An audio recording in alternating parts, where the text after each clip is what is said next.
This is Sudhir Singh and welcome to my channel Mr. Redmond. Interview series में जो दूसरी class है वो है रिज़र्व बैंक ऑफ इंडिया के ऊपर। आइए ये क्लास स्टार्ट करते हैं। सबसे पहले मैं history of reserve bank of India बताऊंगा कि कैसे reserve bank of India setup हुआ। रिज़र्व बैंक ऑफ इंडिया जैसे एज वी ऑल नो हम लोग जानते हैं कि इसको सेंट्रल बैंक ऑफ इंडिया बोला जाता है और इसको बैंकर्स बैंक भी बोला जाता है। इसको इसलिए ये बोला जाता है क्योंकि ये सारे बैंकों को कंट्रोल करता है इंडिया में। और जितने भी बैंक मतलब अगर बैंक कोई गलत प्रैक्टिसेस कर रहे हैं तो उन पे पीसीए प्रॉम्प्ट करेक्टिव एक्शन लगाता है और बैंकों के सरप्लस डिपॉजिट को अपने पास डिपॉजिट करके रखता है, इसलिए इसको सेंट्रल बैंक ऑफ इंडिया और बैंकर्स बैंक बोलते हैं। तो ये आरबीआई सेटअप कैसे हुआ? एक कमीशन थी, royal commission on Indian currency and finance, इसको हिल्टन यंग कमीशन भी बोलते थे, जिसको ब्रिटिश गवर्नमेंट ने सेटअप किया था 1920 में रिजर्व बैंक ऑफ इंडिया जो कि एक सेंट्रल बैंक है उसको बनाने के लिए। 1926 में मतलब 6 इयर्स के स्पैन में इन्होंने रिसर्च किया और उन्होंने रिकमेंड किया एक सेंट्रल बैंक बनाने को इंडियन कंट्री में। 1934 को एक एक्ट लाया गया रिजर्व बैंक ऑफ इंडिया बनाने के लिए और वो एक्ट का नाम था आरबीआई एक्ट और इसको 1934 में लाया गया था। और वही एक्ट को यूज करके 1 अप्रैल 1935 को रिजर्व बैंक ऑफ इंडिया को ब्रिटिश गवर्नमेंट ने एस्टैब्लिश किया था इंडिया में। और इसको स्टैचूरी बॉडी बोलते हैं क्योंकि ये एक्ट के थ्रू एक एक्ट है जिसके थ्रू ये आरबीआई को सेटअप किया गया है, इसलिए इसको स्टैचूरी बॉडी बोलते हैं। जब इसको सेटअप किया गया था 1935 में तो उसका हेडक्वार्टर था कलकत्ता में। बट 1937 को इसको परमानेंटली इसके हेडक्वार्टर को मूव किया गया मुंबई में। अब नेशनलाइजेशन कैसे हुआ? नेशनलाइजेशन का मीनिंग जैसे लास्ट क्लासेस में मैं बताया था कि कोई भी प्राइवेट एंटिटी को गवर्नमेंट एंटिटी में कन्वर्ट करते हैं तो उसको नेशनलाइजेशन बोलते हैं। रिजर्व बैंक ऑफ इंडिया को भी ऐसे ही किया गया। 1935 में वो प्राइवेट एंटिटी था और 1 जनवरी 1949 को उसको नेशनलाइज किया गया। वो कंप्लीटली गवर्नमेंट एंटिटी हो गया प्राइवेट एंटिटी से। तो ये पूरा रिजर्व बैंक ऑफ इंडिया की हिस्ट्री थी। अब उसके बाद आते हैं local boards of RBI. 4 local boards है आरबीआई के। सबसे पहला है न्यू दिल्ली में, फिर मुंबई में, थर्ड चेन्नई में एंड फोर्थ कोलकाता में। और उसके आरबीआई के 27 रीजनल ऑफिसेज है एंड 4 सब ऑफिसेज है आरबीआई के। अब आरबीआई का एक सेंट्रल बोर्ड ऑफ डायरेक्टर्स रहते हैं। ये टोटल 21 मेंबर्स रहते हैं जो डिफरेंट सेगमेंट्स और सेक्टर से आते हैं। कौन कौन से सेक्टर से आते हैं वो मैं आपको बताऊंगा। एक मेंबर होता है गवर्नर ऑफ आरबीआई। प्रेजेंटली ये शक्तिकांत दास है जो 25th गवर्नर है आरबीआई के। वो फर्स्ट मेंबर हो गए। फिर सेकंड आते हैं डिप्टी गवर्नर। यहाँ से 4 मेंबर आते हैं। तो प्रेजेंटली 4 डिप्टी गवर्नर है आरबीआई के। एक है स्वामीनाथन, श्री स्वामीनाथन, दूसरे श्री रविशंकर, थर्ड पे है M Rajeshwar Rao and fourth है एमडी पत्रा। ये T Ravishankar, M Rajeshwar Rao and MD Patra तो 2020 या 21 से ही है। स्वामीनाथन को ये साल बनाया गया है एम के जैन को रिप्लेस करके। टोटल ये 4 डिप्टी गवर्नर है। फिर 2 मेंबर्स आते हैं मिनिस्ट्री ऑफ फिनेंस से, 4 मेंबर आते हैं लोकल बोर्ड से एंड 10 मेंबर आते हैं जो गवर्नमेंट ऑफ इंडिया उनको नॉमिनेट करती है। ये टोटल मिला के 21 मेंबर्स रहते हैं आरबीआई के सेंट्रल बोर्ड ऑफ डायरेक्टर्स में। अब आते हैं आरबीआई की सब्सिडरीज पे। टोटल 5 सब्सिडरी है आरबीआई की। एक डीआईसीजीसी है, बीआरबी, एनएमपीएल, रेबिट, इफ्टास एंड आरबीआईएच है। Let's discuss one by one each subsidiary. सबसे पहले है DICGC, deposit insurance credit guarantee corporation. ये सब्सिडरी को एस्टेब्लिश किया गया था 15 जुलाई 1978 को और इसका हेडक्वार्टर है मुंबई में। करंटली इसके चेयरमैन है माइकल पत्रा। ये सब्सिडरी क्या करती है कि आरबीआई जितने भी सारे बैंक हैं इंडिया में, यूसीबीज हो गए, payment bank, SFB and schedule commercial bank. So ये सारे बैंक के डिपॉजिट पे 5 लाख का इंश्योरेंस रहता है कि जैसे अगर कोई भी बैंक शट डाउन हुआ, अगर उसके पास प्रॉपर मनी नहीं है फंक्शन करने के लिए, सो वो बैंक शट डाउन होता है। So in case of shut down, so क्या होता है कि अगर आपके खाते में 10 लाख रुपए तक है तो आपके 5 लाख रुपए इंश्योर है, मतलब आपको एटलीस्ट 5 लाख रुपए मिल जाएंगे। बट अगर ये DICGC कवरेज नहीं है वो बैंक में, जैसे NBFC में नहीं होता, तो आपके कोई भी पैसे नहीं मिलेंगे इन केस ऑफ शटडाउन। सो ये इंश्योरेंस रहता है DICGC की तरफ से। फिर दूसरी सब्सिडरी है BRB NMPL, भारतीय रिजर्व बैंक नोट मुद्रण प्राइवेट लिमिटेड। सो ये है, इसको सेटअप किया गया था प्रोडक्शन ऑफ बैंक नोट्स, जितने भी बैंक नोट्स है और सिक्के हैं उसको प्रोड्यूस करने के लिए BRB NMPL को एस्टैब्लिश किया गया था। सो इसको एस्टैब्लिश किया गया था 3 फरवरी 1995 को, और इसका हेडक्वार्टर है बेंगलोर में। करेंटली BRB NMPL के चेयरमैन है T. रविशंकर। अब प्रिंटिंग प्रेस कितने हैं इंडिया में? There are total 4 printing press जो बैंक नोट्स और सिक्के बनाते हैं। सो मैसूर कर्नाटका का, सालबोनी जो वेस्ट बंगाल में है, देवास मध्य प्रदेश में है, नासिक महाराष्ट्र में। सो मैसूर, सालबोनी, देवास, नासिक, ये चार है। सो पहले मैसूर और सालबोनी जो है वो आता है अंडर कंट्रोल ऑफ RBI, जो BRB NMPL के अंतर्गत है। थर्ड फोर्थ जो देवास और नासिक है वो प्रिंटिंग प्रेस आता है SPMCIL के अंतर्गत, जो कि गवर्नमेंट ऑफ इंडिया के अंडर है SPMCIL। अब SPMCIL है security printing and minting corporation of India, जो भी सिक्के बनाता है एंड 1 रुपीज के नोट बनाता है, और ये गवर्नमेंट ऑफ इंडिया के अंतर्गत आता है। सो सबसे इसको एस्टैब्लिश किया गया था 13 जनवरी 2006 को, और इसका हेडक्वार्टर है न्यू दिल्ली में। देन थर्ड सब्सिडरी है Reserve Bank Information Technology Private Limited, ReBIT. So इसको एस्टैब्लिश किया गया था 2016 में। हेडक्वार्टर नवी मुंबई है और इसके चेयरमैन का किरण कार्निक है। और इसको सेटअप किया गया था RBI के IT and cyber security related जो ज़रूरतें हैं उसको फुलफिल करने के लिए। फोर्थ सब्सिडरी है Indian Financial Technology and Allied Services, IFTAS. So IFTAS को इसलिए बनाया गया था कि जितने भी बैंक के सॉफ्टवेयर्स है और RBI के सॉफ्टवेयर नीड है, उसको डिज़ाइन, डिप्लॉय और IT रिलेटेड सर्विसेज को प्रोवाइड करने के लिए इफ्टास को बनाया गया था। और ये services IFTAS RBI, other banks and financial institution को प्रोवाइड करती है। इफ्टास को एस्टैब्लिश किया गया था फरवरी 2015 में। हेडक्वार्टर है मुंबई में और चेयरमैन T. रविशंकर है इफ्टास के। अब गवर्नमेंट मीन्स कौन कौन से होते हैं? सॉरी, गवर्नमेंट मीन्स कहाँ कहाँ पे है? सो चार गवर्नमेंट मीन्स का मतलब होता है जितने भी सिक्के बनते हैं उसको मिंट्स बोलते हैं, और टकसाल भी बोलते हैं। सो चार गवर्नमेंट मिंट्स जहाँ पे बनते हैं, एक मुंबई है महाराष्ट्र में, वेस्ट बंगाल का कोलकाता है, तेलंगाना का हैदराबाद है, एंड उत्तर प्रदेश में नोएडा है। ये चारों टकसाल बनाते हैं और ये चारों गवर्नमेंट ऑफ इंडिया के अंतर्गत आते हैं, SPMCIL के अंतर्गत। So government of India he coin issue करता है, और वो कॉइन इशू करने के लिए एक एक्ट होता है, इंडियन कॉइनेज एक्ट 2011, जिसके अकॉर्डिंग मैक्सिमम डेनोमिनेशन का कॉइन 1000 रुपीज का ही हो सकता है, इससे ज़्यादा का नहीं हो सकता है। सो गवर्नमेंट ऑफ इंडिया अभी इशू करता है कॉइन्स एंड 1 रुपीज के नोट, ये इतनी चीज़ गवर्नमेंट ऑफ इंडिया इशू करता है। Reserve bank of India 2 rupees के नोट्स एंड अबव नोट्स को इशू करता है।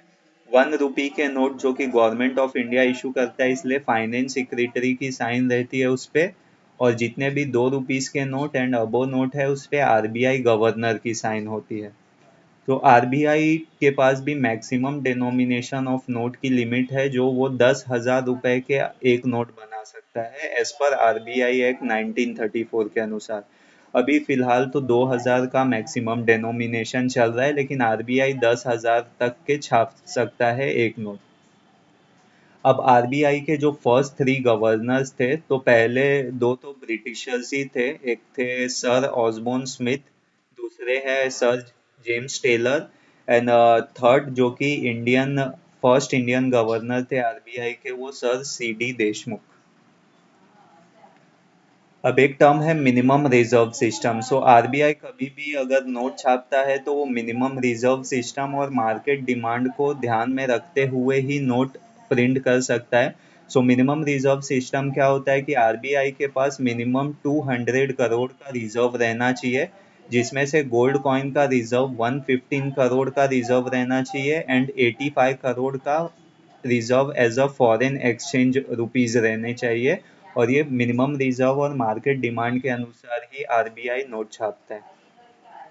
अब इंडिया में कितने टाइप्स के नोट्स है और उसके बेस कलर, उस पे कौन सा पिक्चर पीछे छपा हुआ है, उसके डायमेंशन क्या है, सो मैं सारे मेंशन किया हूँ। 2000, 500, 200, 150, 20 एंड 10 के नोट्स है, उनके कलर मेंशन किया हूँ। और उनके पीछे पिक्चर्स कौन कौन से होते हैं, जैसे 2000 का कलर मैजेंटा है, उसके पीछे मंगलयान की फोटो है, उसका डायमेंशन है 66 mm इंटू 166 mm। सो लंबाई 66 है एंड चौड़ाई 166 mm है। सो सब नोट के अनुसार उसके डायमेंशन, कौन से पिक्चर्स हैं एंड बेस कलर क्या है। ये मेंस एग्जाम में आता है, तो इसको डेली एक एक बार रिवाइज करना है ताकि ये याद हो जाए। अब आरबीआई के फंक्शंस क्या होते हैं।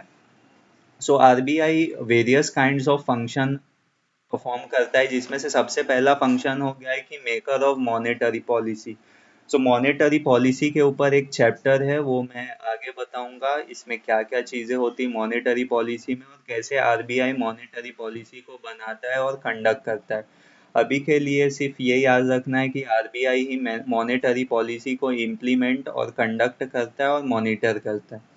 दूसरा, जैसे कि मैं बताया, issuer of currency, RBI currencies जो रुपीज 2 और अबो नोट्स को छापता है, और जो भी नोट्स खराब हो चुके हैं उसको डिस्ट्रॉय करता है, जो कि सर्कुलेशन के लिए फिट नहीं है। So issuer of currency.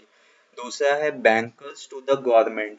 So RBI government का बैंकर है। जैसे आरबीआई को जितना भी प्रॉफिट होता है, सरप्लस अमाउंट, वो गवर्नमेंट के खाते में जाता है। गवर्नमेंट की मनी को डिपॉजिट करके रखता है आरबीआई। देन अदर फंक्शन है कि गवर्नमेंट के जितने भी रिसिप्ट्स है वो आरबीआई कलेक्ट करता है। So central and state government का बैंक है basically RBI. Next, banker to banks. तो बैंक, जितने भी बैंक्स हैं इंडिया में, उसका भी बैंकर है आरबीआई, क्योंकि बैंक अगर कोई उसके नॉर्म्स फॉलो नहीं कर रहा है तो उन पे पेनल्टी लगाना, बैंक्स के एक्सेस मनी को कलेक्ट करके अपने पास रखना, ये सब आरबीआई का काम है। देन है फॉरेन एक्सचेंज मैनेजमेंट। सो ये आरबीआई क्या मैनेज करता है, फॉरेक्स रिजर्व को मैनेज करता है। जैसे कि मैंने मिनिमम रिजर्व सिस्टम में बताया, 85 करोड़ के फॉरेक्स को मैनेज करता है। देन आरबीआई रूपी, जो अपने रूपी की वैल्यू है आउटसाइड द कंट्री, उसको भी मेंटेन करता है। और फॉरेन ट्रेड पेमेंट के लिए भी आरबीआई काम करता है, तो इसलिए फॉरेन एक्सचेंज मैनेजमेंट भी आरबीआई का एक काम है। देन कंट्रोलर ऑफ क्रेडिट, जितने भी क्रेडिट रिलेटेड वर्क होते हैं वो भी आरबीआई परफॉर्म करता है मार्केट के अंदर। सो ये क्रेडिट को भी कंट्रोल करता है। और एक है lender of last resort. Lender of last resort की मीनिंग है कि अगर कोई भी बैंक फाइनेंशियल क्राइसिस फेस कर रहे हैं, सो वो फाइनेंशियल क्राइसिस के टाइम आरबीआई उनको उतने रुपए और पैसों से मदद करता है कि वो बैंक को फाइनेंशियल क्राइसिस से बाहर आ जाए। सो अगर वो बैंक को कहीं से भी पैसे नहीं मिल रहे हैं तो आरबीआई उनका लास्ट होप रहता है। सो इसलिए लैंडर ऑफ लास्ट रिजॉर्ट इसका मीनिंग हुआ कि क्राइसिस के टाइम हेल्प करता है बैंकों को कोलैप्स होने से बचाने के लिए। अब एक है RBI retail direct gilt scheme. So अभी ऐसा हो गया है कि जितने भी रिटेल इन्वेस्टर्स है और आम पब्लिक है वो आरबीआई में अपना अकाउंट खोल सकती है। सो अकाउंट एज इन क्या होता है कि अकाउंट आप पैसे डिपॉजिट करने के लिए नहीं खोल सकते हैं, अगर आपको कोई सिक्योरिटीज बाय करनी है गवर्नमेंट की तो उसके लिए खोल सकते हो। सो ये स्कीम को रिटेल डायरेक्ट गिल्ट स्कीम नाम दिया गया और ये स्कीम को लॉन्च किया था पीएम नरेंद्र मोदी ने 12 नवंबर 2021 को। सो ये स्कीम को इसलिए लॉन्च किया गया था कि ये स्कीम को यूज़ करके रिटेल इन्वेस्टर गवर्नमेंट सिक्योरिटीज़ को खरीदने में पार्टिसिपेट कर सकते हैं। और ये रिटेल इन्वेस्टर्स कौन होते हैं, इंडिविजुअल होते हैं, वो अपना अकाउंट ओपन करवा सकते हैं और मेंटेन कर सकते हैं RDG account, means retail direct gilt account with RBI. So ये अकाउंट कहाँ से ओपन होता है, एक ऑनलाइन पोर्टल है उसके थ्रू ये अकाउंट ओपन कर सकते हैं। और वो ऑनलाइन पोर्टल से क्या क्या फैसिलिटी मिलती है, हम लोग एक्सेस कर सकते हैं गवर्नमेंट सिक्योरिटीज़ को खरीद सकते हैं वहाँ से। और एक access to NDS OM, NDS OM क्या है, ये एक ऑनलाइन पोर्टल है जहाँ से हम लोग ये ऑर्डर कर सकते हैं गवर्नमेंट सिक्योरिटीज़ को, तो उसका एक्सेस मिलता है। देन रजिस्ट्रेशन करना है ये ऑनलाइन पोर्टल पे, तो उसके लिए हमको ऑनलाइन फॉर्म फिल करना पड़ता है आरडीजी अकाउंट के लिए, और एक वन टाइम पासवर्ड आता है जिसको one time password register mobile number पे आता है, जिसको डाल के हम लोग अपना सक्सेसफुल अकाउंट ओपन कर सकते हैं। सो सक्सेसफुल रजिस्ट्रेशन के बाद ये होता है कि हम लोग गवर्नमेंट सिक्योरिटीज़ को परचेज कर सकते हैं प्राइमरी डेप्थ सेल्स में और सेकेंडरी मार्केट के अंदर। और ये ऑक्शन कौन रखता है, जो गवर्नमेंट सिक्योरिटीज बेचता है वो आरबीआई रखता है, जो कि एवरी फ्राइडे को ये गवर्नमेंट सिक्योरिटीज परचेज के लिए होती है, तो वहाँ से हम लोग खरीद सकते हैं। और गवर्नमेंट सिक्योरिटीज हमारे अकाउंट में in the form of stocks जाती है। सो कौन कौन सी गवर्नमेंट सिक्योरिटीज खरीद सकते हैं, वो गवर्नमेंट सिक्योरिटीज एक्ट 2006 में बताया गया है। सो ये है treasury bills, dated securities, सवरन gold bond and state development loans, ये सारी चीजें खरीद सकते हैं। अब एलिजिबिलिटी क्या है retail direct guilt RDG account को खोलने के लिए, तो सबसे पहला है रिटेल इन्वेस्टर, जो कि इंडिविजुअल है वो खोल सकता है। बट उसके पास ये सारी चीजें होनी चाहिए, जैसे कि रुपी सेविंग अकाउंट होना चाहिए, पैन कार्ड होना चाहिए, एक ऑफिशियल वैलिड डॉक्यूमेंट होना चाहिए केवाईसी पर्पस के लिए, एक वैलिड ईमेल आईडी होनी चाहिए, एक रजिस्टर्ड मोबाइल नंबर होना चाहिए। दूसरा, नॉन रेजिडेंट रिटेल इन्वेस्टर भी ओपन कर सकता है, बट उसको कंप्लाई करना है foreign exchange management act 1999, FEMA 1999, उसके तहत वो नॉन रेजिडेंट रिटेल इन्वेस्टर भी एलिजिबल है।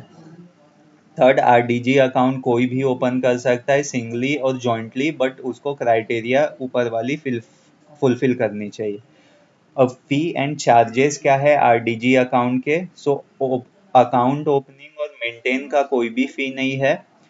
अगर हम लोग कोई भी सिक्योरिटीज प्राइमरी ऑक्शन में बुक करते हैं तो उसकी भी कुछ भी फी नहीं है, बस वो सिक्योरिटी को खरीदने के लिए वो गेटवे का जो भी फी होगा, जितना भी परसेंट होगा वो हमको पे करना पड़ता है गवर्नमेंट सिक्योरिटीज खरीदते टाइम। अब सिक्योरिटीज खरीदने के कुछ फायदे होते हैं, जैसे कि वो सिक्योरिटीज को प्लेज और लीन के तौर पे भी यूज कर सकते हैं। प्लेज का मतलब है कि हम लोग उस पे लोन निकाल सकते हैं वो सिक्योरिटीज को रख के। और ये रिटेल डायरेक्ट इन्वेस्टर वो सिक्योरिटीज को गिफ्ट भी कर सकता है अदर रिटेल डायरेक्ट इन्वेस्टर को। अब अगर हम लोग ये अकाउंट यूज करते हैं और कुछ इसमें फॉल्ट आ रहा है, तो इसके लिए हम प्रॉब्लम भी रेज कर सकते हैं, और वो प्रॉब्लम ये पब्लिक डेप्थ ऑफिस मुंबई, जो कि आरबीआई का एक ऑफिस है, वो प्रॉब्लम को सॉल्व करने की जिम्मेदारी लेता है। नेक्स्ट क्या होता है कि ऑनलाइन पोर्टल और एनडीएस ओएम का क्या मीनिंग है। ऑनलाइन पोर्टल तो एक बेसिकली ऑनलाइन पोर्टल है, वेबसाइट है जहाँ से हम अकाउंट क्रिएट कर सकते हैं। एनडीएस ओएम एक ऑर्डर मैचिंग सिस्टम है जहाँ से हम लोग गवर्नमेंट सिक्योरिटी परचेज कर सकते हैं सेकेंडरी मार्केट में। सो ये था all about reserve bank of India और उसके क्या डिटेल्स थे रिजर्व बैंक ऑफ इंडिया के, ये क्लास 2 में मैंने ये बताया। सो इससे अगर ये चैप्टर में आपको कुछ भी डाउट है तो वो मुझे आप कमेंट सेक्शन में पूछ सकते हैं, और इंस्टाग्राम पे भी मैं अवेलेबल हूँ। सो यहाँ जैसे कि मैं बता दूँ कि ये मेरी आईडी है सुधीर डॉट सिंह।